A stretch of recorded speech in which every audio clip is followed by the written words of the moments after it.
Jaya Radha Madhava Kunja Bihari.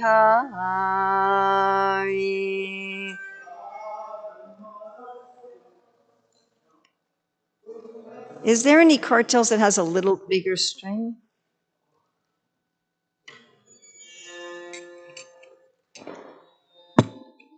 Oh, thank you so much. Thank you. Yeah, this needs a new string, Prabhu. It's got enough. If you have to be a little elf or something to use that one.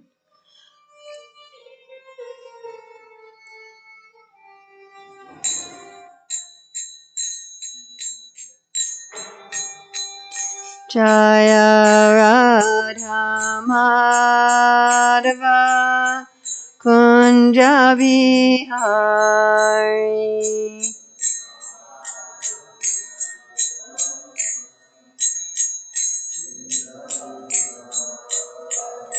Jaya Radha Madhava Kunja Bihari.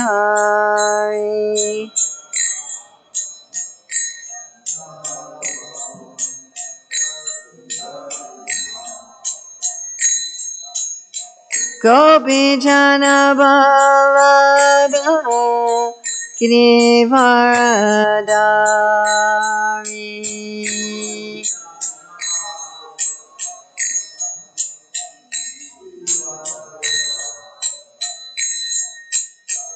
Gopi Jana Vallabha Girivaradari.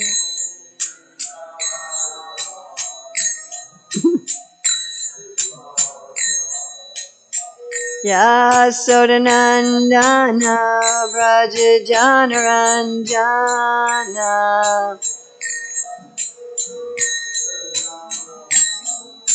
Yasodanandana Braja Janaranjana.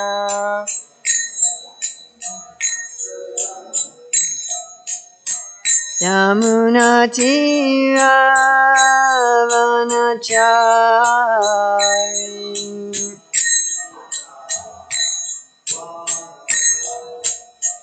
Yamunatira Vanachari.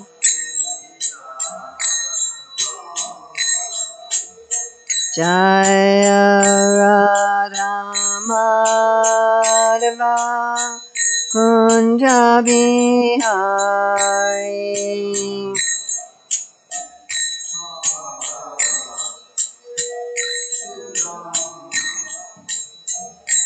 Jaya Radha Madhava Kunja Bihari.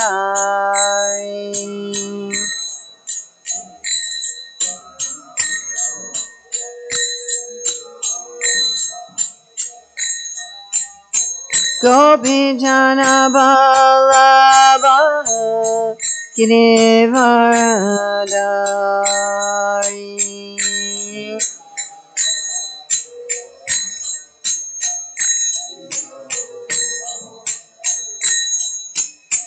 Gopi Jana Vallabha Girivaradari.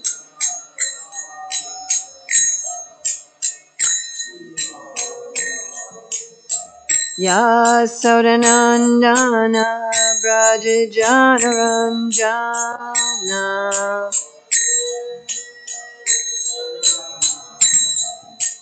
Yasodanandana Braja Janaranjana.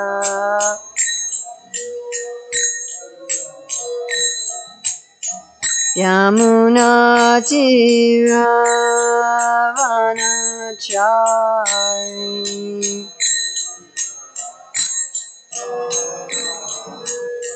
Yamunatira Vanachari.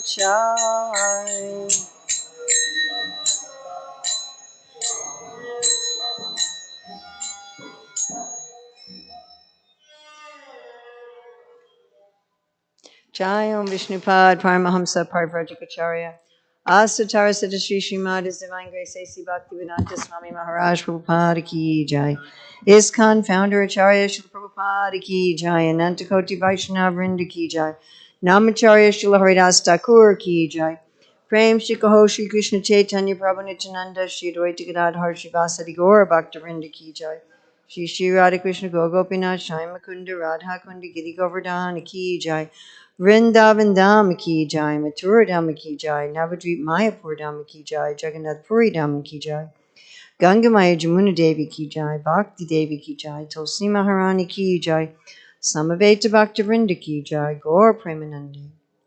All glories to the assembled devotees. All glories to the assembled devotees. All glories to the assembled devotees.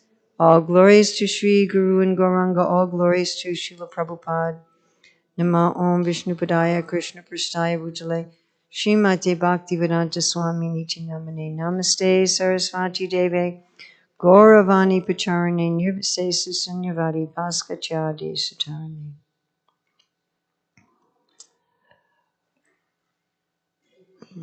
This is 61. Give me a second here. 61.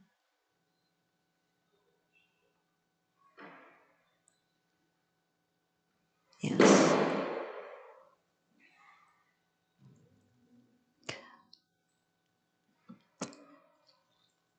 Vandeham Shri Guru Shri Yutam Padakamalam Shri Guru and Vaishnavam Cha Shri Rupam Sagrajatam Sahagana Raganatam Vitam Stam Sajivam Sadvaitam Sadvadutam Parijana Sahita Krishna Chaitanya Devam Shri Radha Krishna Padam Sahagana Lalita Shri Vishakam Vitamscha Panchakalpatri Vishya Kripasindaviya Patitanam Pavanevyo Vaishnaveva Namo Namaha Om Namo Bhagavate Vasudevaya Om Namo Bhagavate Vasudevaya. Om Namo Bhagavate Vasudevaya. So it's the 19th of June, 2023 in Chicago, Illinois. And we're reading from Srimad Bhagavatam, Canto 10, Chapter 61, Lord Balaram slays Rukmi, Text 4. Samayavalokalava darshita Smayavalokalava darshita bhavahari Brumandala Prahita Sorata Mantra Shondai Patnyas Soda Shasahasramanangabanar Yasyandriyam Vimamitum Karanayarna Sheku. Please chant.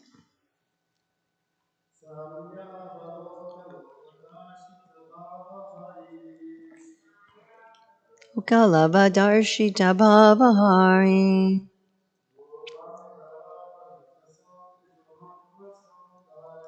Brumandala Prahita Sorata Mantra Sondai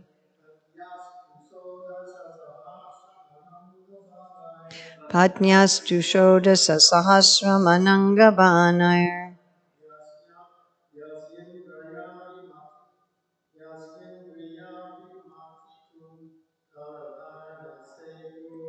Yasyandriyam Vimamatim Saranayarna Seku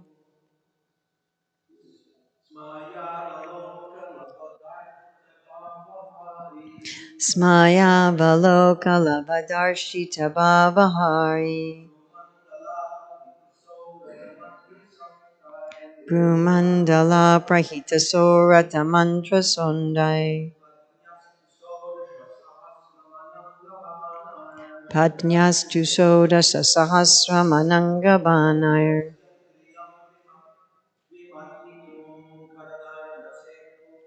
Yasyandriyam Vimatitum Karanayarna Seku. Relates?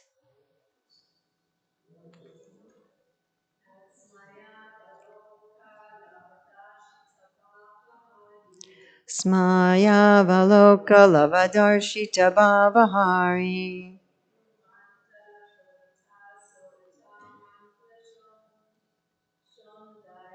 Brumandala Prahita Sorata Mantra Shondai.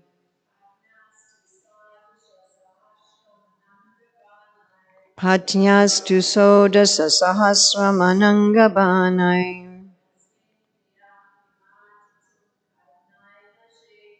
Yasyandriyam Vimatitum Karanarna Shekum. Smaya, with concealed laughter. Avaloka, of glances. Lava, by the traces. Darshita, displayed. Bhava, by the intentions. Hadi, enchanting. Bru, of the eyebrows. Mandala, by the arch. Prahita, sent forth. Sorata, romantic. Mantra, of messages. Shondai, with the manifestations of boldness. Patnya, wives. 2, but. Shodasa, 16. Sahasram, 1,000. Ananga, of Cupid. Banai, with the arrows. Yasya, whose. Indriyam, senses. Vimatitum, to agitate. Karanai, and by other means. Na sekuhu, were unable. BBT translation. The arched eyebrows of these 16,000 queens enchantingly express those ladies' secret intentions through coyly smiling sidelong glances. Thus their eyebrows boldly sent forth conjugal messages. Yet even with these arrows of Cupid and with other means as well, they could not agitate Lord Krishna's senses. So there's no BBT purport. I'm going to read commentary of Sridhar Swami. He says, this is elaborated upon by describing the allurements of these women in the verse beginning Smaya. Smaya means concealed laughter, the trace of a glance or a sidelong glance containing that, indicated by that glance, the intention by which this arch of the eyebrows has the quality of stealing the mind. The messages of lust sent by that in which there are the manifestations of boldness, by these manifestations of boldness, which are the arrows of Cupid, and also by other means which are found in the Kama Shastra, whose senses, whose mind, even 16,000 wives were not able to agitate. Vishnu Chakravarti Thakur says, since the word kanana expresses the meaning of sense organ, karanai means with their eyes, with the arrows of Cupid, whose Krishna's senses they could not agitate. So there's also, Jiva Goswami refers to this verse in his Ujjwala Nilamani, in his descriptions of different levels of love, and that's far too lengthy for me to read all of that, but I will be referring to that analysis. Smayavaloka lavadarshita bhavahari brumandala prahitaso ratamantra shodai patnyastu shodasa sahasramanangabanayar yas yendriyam vima titum karanayar nasheku. The arched eyebrows of these 16,000 queens enchantingly express those ladies' secret intentions through coyly smiling sidelong glances. Thus their eyebrows boldly sent forth conjugal messages. Yet even with these arrows of Cupid and with other means at well, they could not agitate Lord Krishna's senses. So Krishna is controlled by what? Love. He's controlled by love. And he can't be controlled in any other way. The conditioned souls are always trying to control God, isn't it? Yes. That is their intention. So we're going to look at the three levels of love as explained by Rupa Goswami and Ujjwala Nilamani of Krishna's romantic consorts, and how it is that these queens sometimes can control Krishna and sometimes not. And then we're going to look at how we try to control Krishna and how we are effective or ineffective. So Rupa Goswami explains that there are three levels of intensity of love among those who have a romantic relationship with Krishna. Srila Prabhupada uses the word conjugal. Of course, in English, the word conjugal specifically refers to married love, but a romantic relationship with the Lord. And these he analyzes with some Sanskrit terms. The only one which I feel is really relevant to remember is samartha. Samartha is the love of the gopis for Krishna. But let's look at all three types. So the first type is compared to a jewel. Happy travels. So good to see you. Hare Krishna. The first is compared to a jewel, and that is Kubja. So Srila Prabhupada talks about how Kubja had almost lusty desires. I'd heard desire to unite with Krishna. There was some love, and the rest of it was personal. Yes? Enough love, enough actually wanting to satisfy Krishna, that Krishna went to see her, but not enough that Krishna stayed with her. Just like Krishnadas Kaviraj explains the difference between love and lust, that love is the desire to satisfy someone else, and lust is the desire to use someone else to satisfy yourself. That's kind of a summation of the whole material world, not just in terms of sexual relationships, but in general, that conditioned souls in general try to use matter and other living beings to satisfy themselves, right? And if we're a little civilized, we pay for it. We don't just steal it, right? If you're a criminal, you just steal someone else's money or you steal someone else's body and you try to enjoy it by force. Meat eating, of course, and rape and theft are the epitomes of this mentality. Let me take something that is yours for my enjoyment at your expense.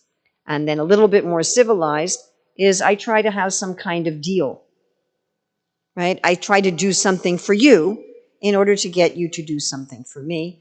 And of course, when we do that, we always try to end up ahead. We always try to get a little more than we give. That's why everyone likes a sale. Nobody worries that the merchant is losing money. Yeah? Nobody says, do you really want to sell me at this price?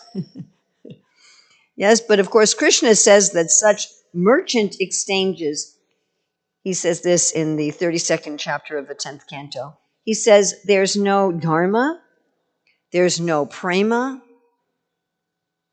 there's no religion, there's no love. He said there's not even friendship and there's no happiness in such exchanges. And we find when we have such exchanges, we feel very entitled. I paid for this, therefore I deserve it. And by paying, I don't just mean money. You all follow what I'm saying? I do something for you, I expect something back. And this merchant mentality is at the root of basically all of our problems in this world, all of our frustrations with other people, and our frustrations with ourselves and with material energy. We think, I'm giving out, why aren't I getting back in equal or greater measure? So love is where my happiness is your happiness. In order to have this experience, there has to be some sense of oneness with the other person. There has to be some sense of a lack of separation. And so we see this to some extent in relationships where we feel a oneness, like Prabhupada talks about the mother and the child. Because the child grows inside the mother's body and is fed by the mother's body, the mother has some sense that this child and I are one, that this child is an extension of myself. And of course, fathers also feel this way, but particularly we see this with mothers, that if the child's happy, you're happy. And we see this also sometimes between husband and wife and friend, or employees in a company, or citizens in a country. We may see this when we have, or fans in a football team, where when someone or something that you feel that you're a part of, that you feel is your part of it, is happy, you can feel happy without that person or group giving anything back to you at all. So we experience this a little bit from time to time.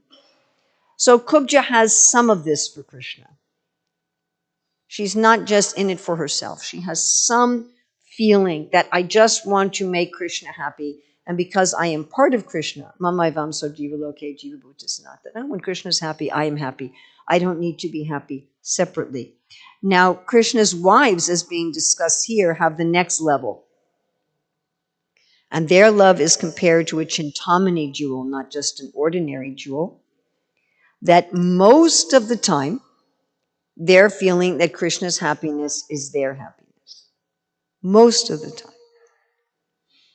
Rupa Goswami gives the example that when Rukmini wrote her letter to Krishna asking him to kidnap her, in that letter, she was displaying this type of love, and therefore Krishna was controlled by her and came to kidnap her.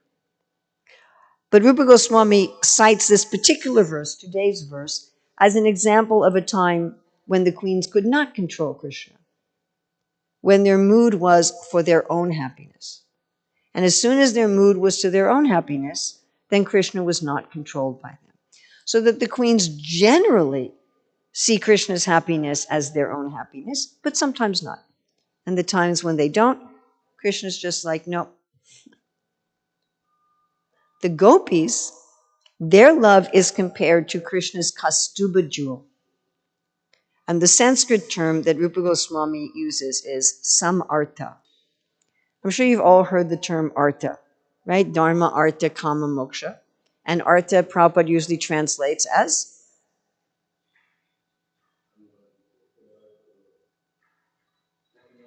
economic development, money, something that's wanted. Artha literally means something that is wanted. We have this term in the progress of devotion, anartha nivritti, getting rid of your unarthas. That doesn't mean counterfeit money, exactly literally, but it means something like counterfeit money. It means something that looks like it's valuable and it's not. So artha means something that's valuable, a goal.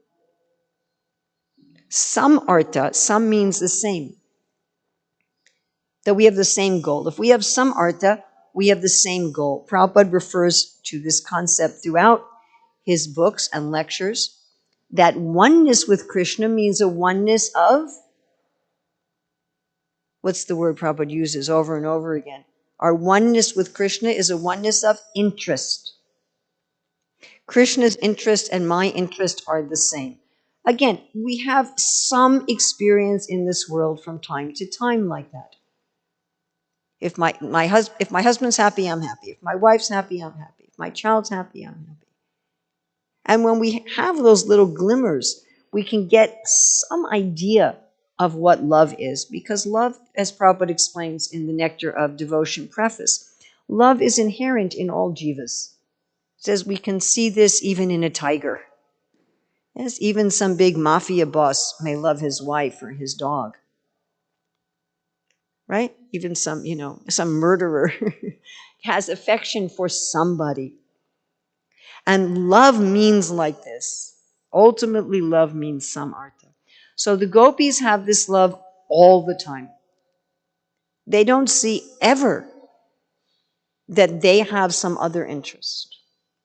I mean, I found it interesting that even in the pure devotees with Krishna prema in the spiritual world, there are degrees of intensity of love. Isn't that interesting? Yes. That even Krishna's queens in Dwarka in the spiritual world, sometimes they think about themselves and then Krishna is detached. No, that's not what I want. In this world, every single conditioned soul is trying to control God. Everyone. Those who are atheists are trying to control God in his Virat Rupa. As Kunti says, you are the personality of the form of the universe. In Krishna's Virat Rupa, the trees are his hairs and the medicinal herbs. The clouds are the hairs on his head. The rivers are his veins. The ocean is his waist. The sky is his breath. Aren't the materialistic people constantly trying to control these? The horses, the elephants, the mules, they're on his nails. The quadrupeds are in his belt zone. The materialistic people are trying to control the land, the air, the water, the flow of the rivers, the movements of the air. On his nails are also electricity. And materialistic people are constantly trying to control the Lord's body and make it do what they want it to do, how they want it to do for their own sense gratification, even if they don't have any intellectual or emotional belief in God. And those who claim that they are religious people are generally trying to control God more directly through ritual. If I just do this ritual, then God will do what I want him to do. And this is the case in every religion of the world, is it not? Yes, it's almost like thinking that religion is some kind of magic. You know, if I just say these particular prayers in this particular language, in this particular way, I'll be able to control God and he'll do what I want. Or they think of God as some kind of, as Prabhupada would use the word, order supplier. And Prabhupada ran a pharmaceutical business. Order supplier must have been like the way we think of a vendor.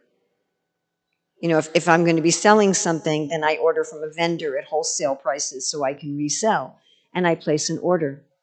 Or like we order online from different companies. Or we go into a shop. But religious people often think that they can order from God with just flattery, which has always amazed me. Like imagine if you go into Walmart and you say, okay, I would like that television set and I would like that garbage can, but I'm not bringing any money. Just Walmart, you're so wonderful. You're great. You're powerful. You're beautiful. Please give me the purchases in my cart. So people often deal with God like that.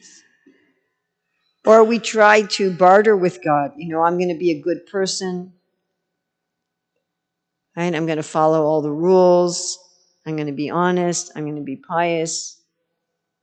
You know, the Jews have 613 rules they have to follow. Imagine that. I was just listening to a class the other day where Prabhupada was saying, it was like in 69 or something, he was saying, I haven't given you even 1% of the rules. We think if I just follow the rules, to me this is like dealing with God like a vending machine. You know, I just put in the money and I push the right buttons. He'll do what I want. And when God doesn't do what we want, as Prabhupada says, we become atheists. Prabhupada talked about the women in Germany during World War II. You know, please God, let my husband, let my son, let my father come back. And when they were killed, they said, there's no God. So the difficulty here is that Krishna is a person,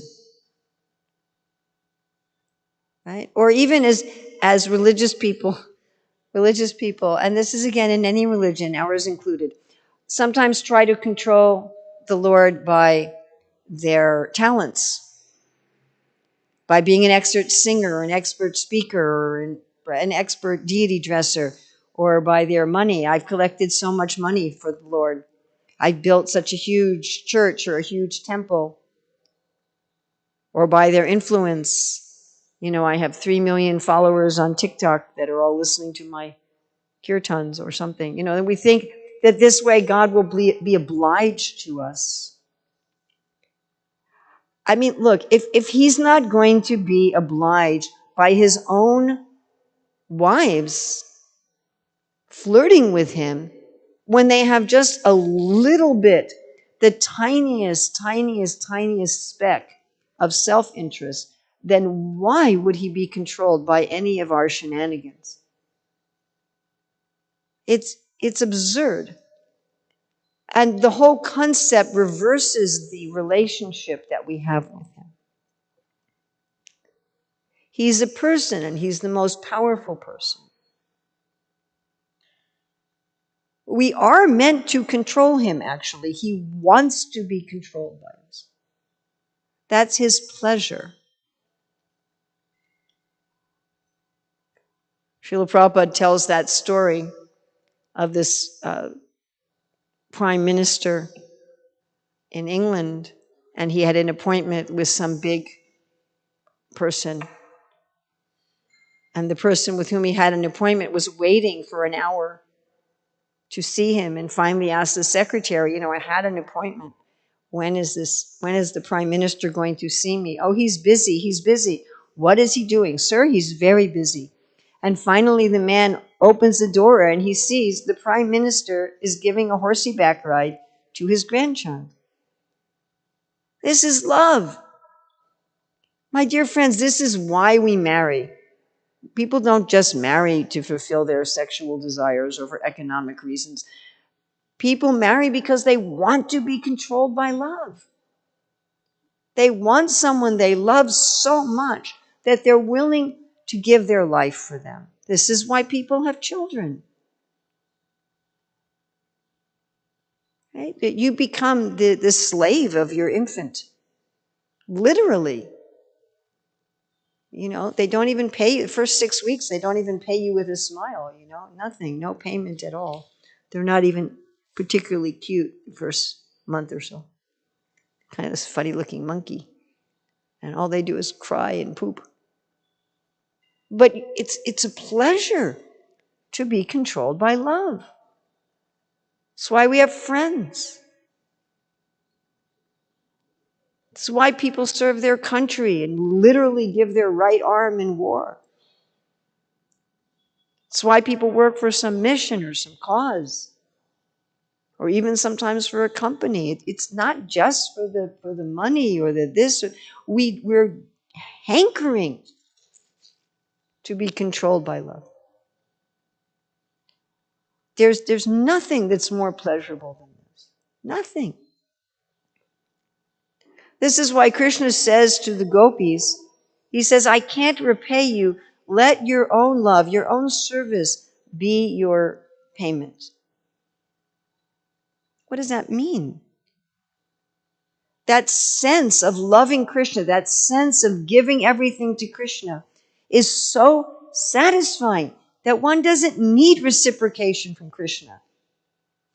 Therefore, whatever you do, you embrace me, you trample me, whatever, it doesn't matter. My giving of love to you is satisfying.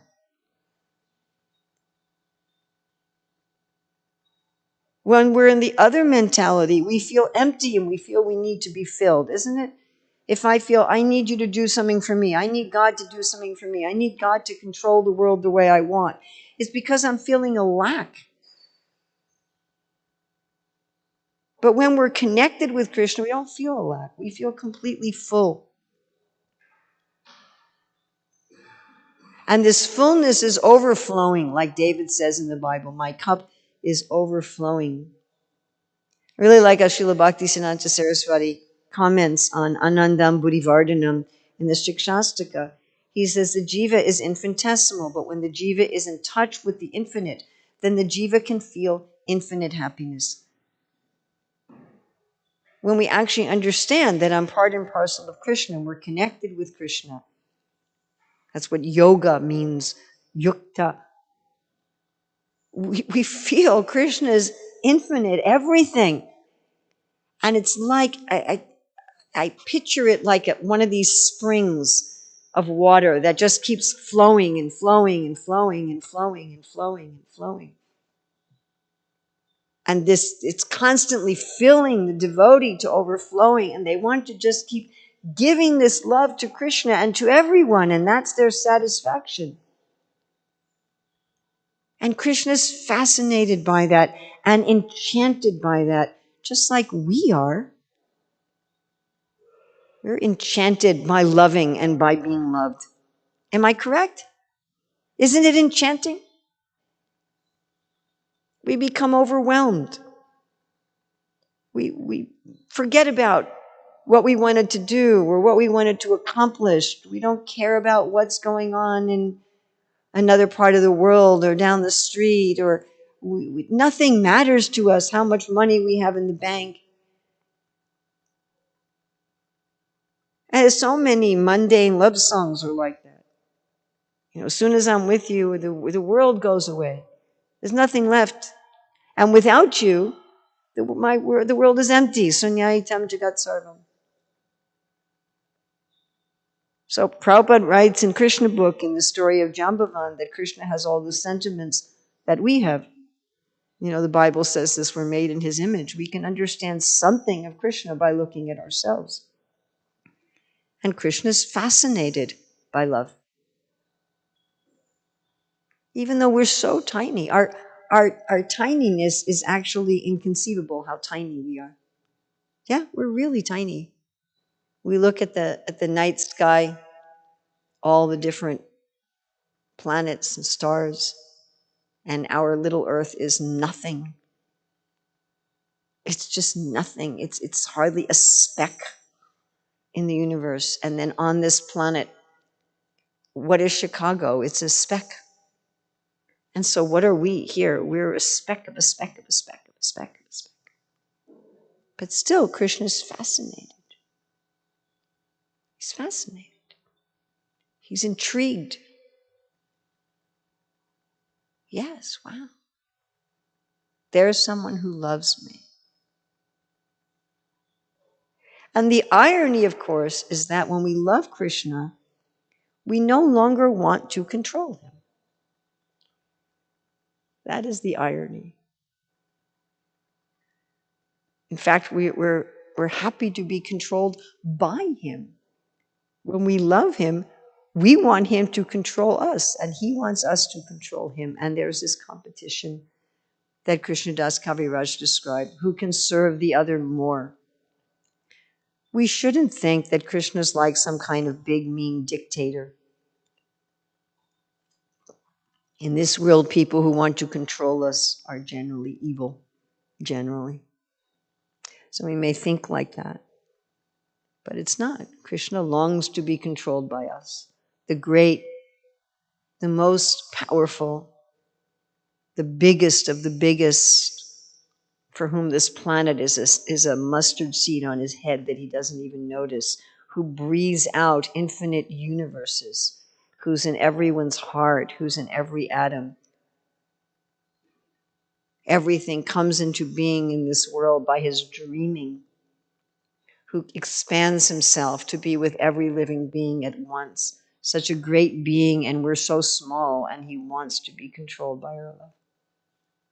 So this is what Bhakti Yoga is all about. And Bhakti Yoga is, we can say, the best path because it is the most direct. It gets right to the root. Karma Yoga, first you become peaceful by giving away the fruits of your work, and in that peace you can meditate on the Lord.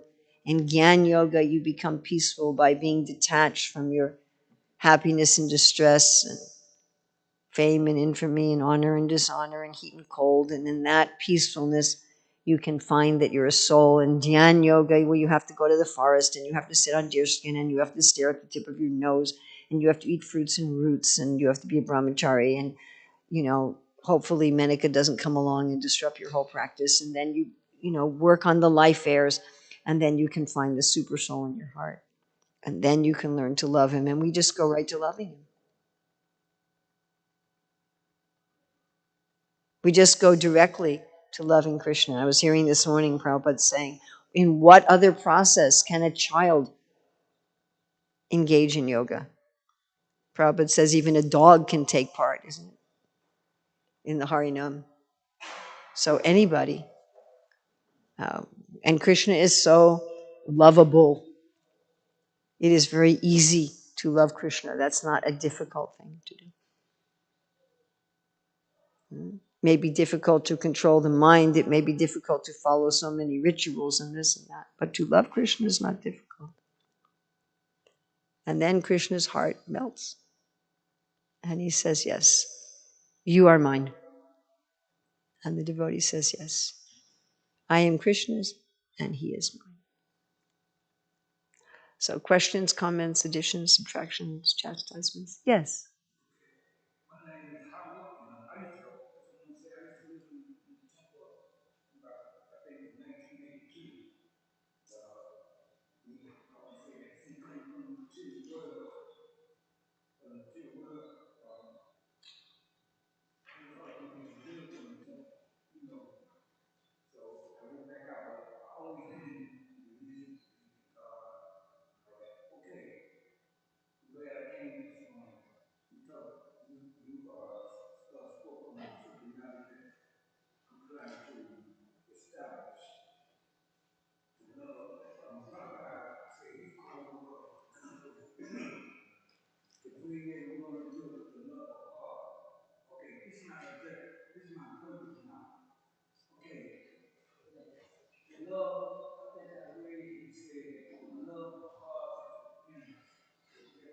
Yes, love of God is already within us.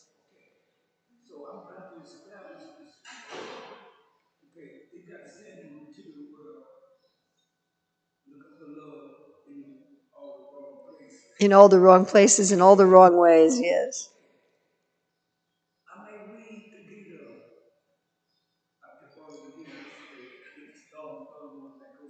Back into the Gita, good.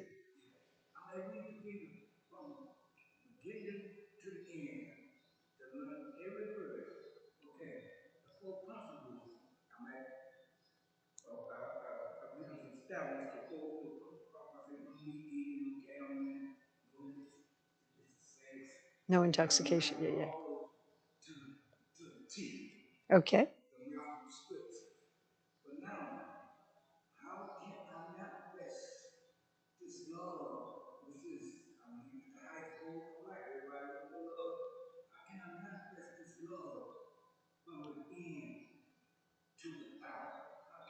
How can you manifest this love from within to without? First of all, it doesn't matter if you're living in the temple or not. Srila Prabhupada was once asked, is it faster if you're living in the temple? He said, that depends on whether your mind is on another subject matter. Okay? So it's not geography. It's not that, like, I've been the last few days sleeping right there. So it's not that because I'm sleeping there and someone else is sleeping down the street that I'm more Krishna conscious. It doesn't work like that. It depends where your consciousness is. Okay? All right. So how do we manifest the love that's inside to the outside? Well, that is our whole practice, which is called sadhana bhakti or abhyas yoga. We're practicing love. Practicing love may seem very strange. How can you practice love? So think about, like, if you have a husband and wife and they've been arguing a lot, they've been fighting a lot, and they forgot that they love each other. I was once counseling one couple. They said, whenever we look at each other's faces, we feel angry. I said, when you have an argument, do you look at each other's face? And they said, yes. I said, then you're associating the face with the anger. So I said, okay, look away from each other. And I want you to think about some time that you felt a lot of affection for each other until you feel that again. And once you feel it, now look at each other's faces. Reprogram. And I said, next time you're angry, just look at their feet. Don't look at their face. So that was a practice. My point is that was a practice. They're still together and they do love each other. So that was a practice. I gave them some sort of a technique. I gave them some sort of a practice by which they could rekindle the love that was already there. Any good therapist, any good counselor, that's exactly what they do. They help you to rediscover what's already there. So Sri Chaitanya Mahaprabhu, Srila Rupa Goswami, Srila Prabhupada have given us a set of practices that if we follow them with the proper mentality, will take that natural love that's within our heart and bring it to the outside. Now, we do have to do it with the proper mentality. It's not just a mechanical process,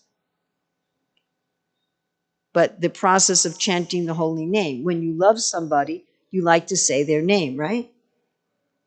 Of course. There's so many love songs where they're singing someone's name. So when you love someone, you like to talk about them. You like to hear about what they've been doing. Am I correct? Yes? If you care about someone, you want to know, what did they do? What are they doing? What have they done?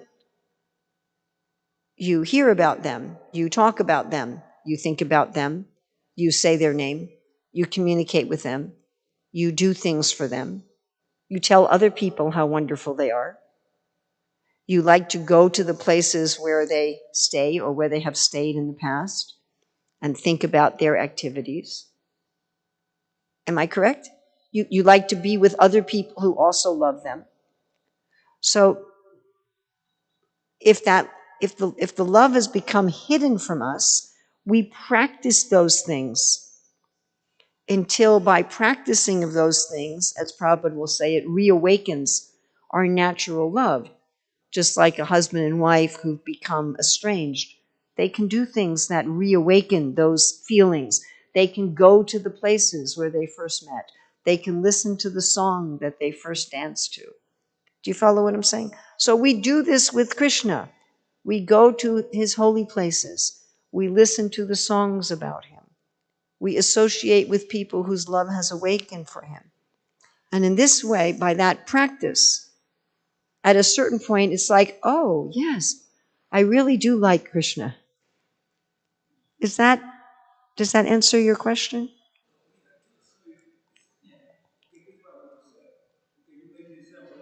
Can you put the microphone closer so the people in far-flung places of the world can hear you?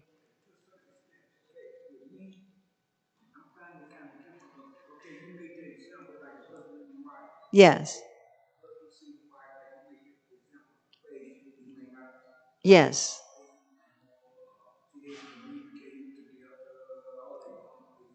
Right.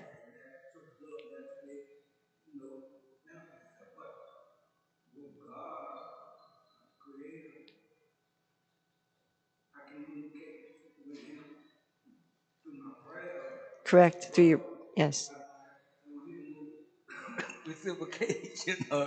Well, so this is a question of, I like that you brought this up. This is a question of something that Srila Prabhupada says in the Bhagavad Gita, where Krishna says, of secret things, I am silence. And Prabhupada says, in the process of hearing and chanting, silence is the most effective. So we need to also listen. You know, sometimes we're in a conversation with another human where we're so busy saying what we want to say that we never hear what they want to say. Yes? So we need to listen. Krishna is reciprocating with us. He is talking to us, but we need to hear him. We need to listen. He's talking to us in the Bhagavad Gita. You say want to read the Bhagavad Gita cover to cover. That's Krishna speaking. That is Krishna speaking. So many verses in the Bhagavatam are Krishna speaking. Krishna speaks through the words of Guru. Krishna speaks through nature.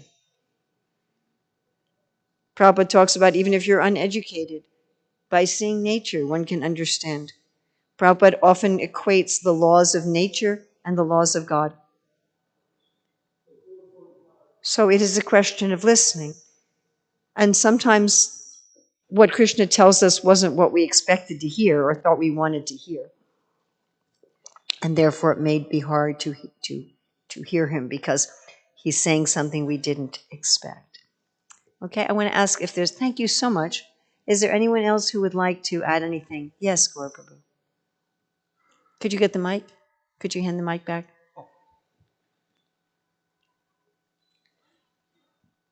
Just to support one of the underlying points that you were making today, I think. It's found in the 10th canto, 53rd chapter, 2nd verse, where the Supreme Lord said, just as Rukmini's mind is fixed on me, my mind is fixed on her. Mm. I can't even sleep at night. I know that Rukmi, out of envy, has forbidden our marriage. Thank you. Thank you. And of course, that's very appropriate for this chapter about Lord Balaram slaying Rukmini. That was wonderful. Thank you. Anybody else? Yes, Prabhu. Um, Thank you for your class. Um, there's a lot to be said about the word love, and there's so much to be said about it. Um, when Prabhupada says this word love is only applicable with Krishna, you know, this, well, I can share. One day I spent time and just looked the word up, right? Just what? Looked up the word love to Okay. see just how deep it went, right? And to make a long story short, it's basically they describe it as a deep affection. But with prema, it's not just affection. So with that one day that I spent some time to understand this word, it made a big difference. So I guess that in the short amount of time, I could just suggest that persons do research about that word. Go deep into the meaning of Go that deep, word. very Yes. deep, because Yes. I mean, I've heard definitions like you're fascinated by someone and they have real value to you. It matters whether or not they're there. And again, that your happiness, that is their happiness. There's a oneness of happiness. Prabhupada sometimes defines material life and spiritual life like that. You know, that material life means that I'm happy when you're unhappy, and I'm unhappy when you're happy, which is the basis of envy. And spiritual life is I'm unhappy when you're unhappy, and I'm happy when you're happy, which again has this sense of a lack of separation. Well, thank you very, very much for this opportunity, and thank you. Many of you are also visitors, but anyway, I want to thank all the devotees here at ISKCON Chicago for their incredible, incredible, over the top hospitality, just like amazing. And I hope you all get a good rest when we go. Yes, Prabhu. Isn't relevant to the class specifically, but I got a call from Tejas Prabhu because I asked Tejas Prabhu if he had anything to do with the Chicago temple, and he said yes.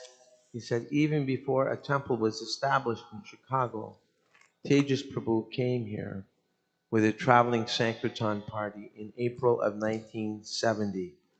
And he said he found the people here in the Midwest to be very receptive to Krishna consciousness. He couldn't remember who was with him. Maybe it was Gunagrai Swami.